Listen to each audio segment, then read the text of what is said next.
Halo semuanya, selamat datang di sesi bedah taktik kita kali ini.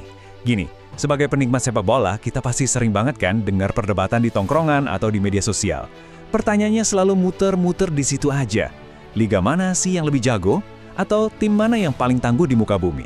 Nah, hari ini kita bakal bongkar itu semua, murni pakai data tingkat tinggi, nggak pakai perasaan. Coba bayangkan, pertanyaan raksasa ini saya lemparkan langsung ke Anda. Ronaldo di Al Nassr lawan Messi di Inter Miami. Jujur aja, tim mana yang sebenarnya lebih kuat?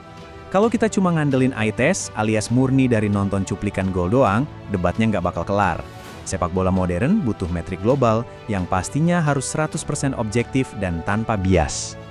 Oke, kita masuk ke bagian 1, teka-teki kekuatan. Membandingkan klub dunia. Jadi pertanyaannya, gimana caranya kita bandingin tim dari 190 negara yang main di lebih dari 600 liga dan nyaris nggak pernah ketemu satu sama lain di lapangan? Jawabannya ada di angka mutlak ini, 100. Di dalam ekosistem Opta Power Rankings, 100 itu nilai sempurna, mentok, level dewa dari kualitas sepak bola dunia.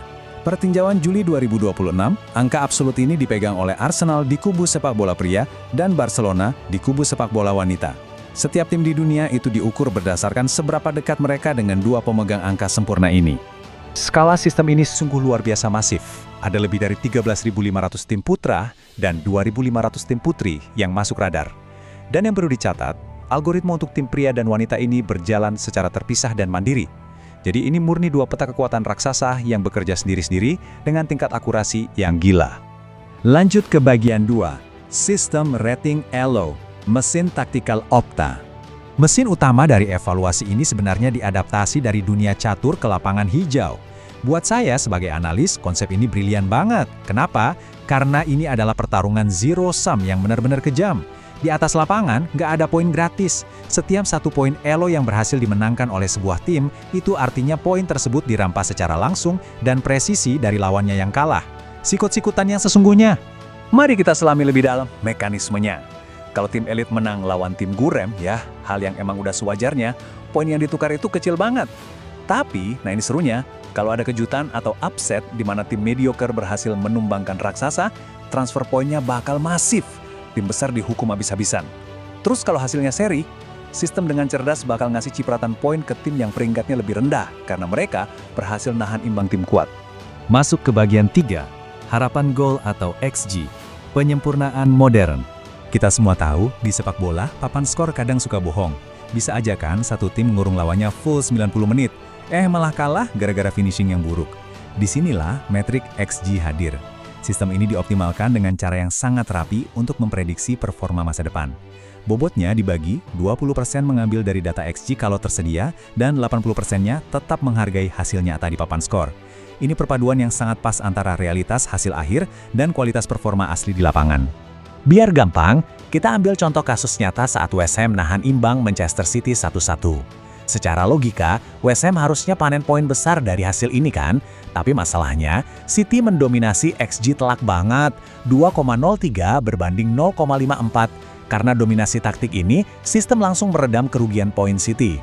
Hasilnya, West Ham cuma dapat tambahan 2,57 poin elo, bukan 4,65. Kelihatan banget kan, sistem ini secara adil ngelindungin tim yang sebenarnya main jauh lebih agresif dalam nyiptain peluang. Geser ke bagian 4, hierarki poin, sirkulasi lintas benua. Terus gimana cara kita menilai tim-tim yang jarang banget tanding lintas benua? Jawabannya ada di hierarki struktural ini.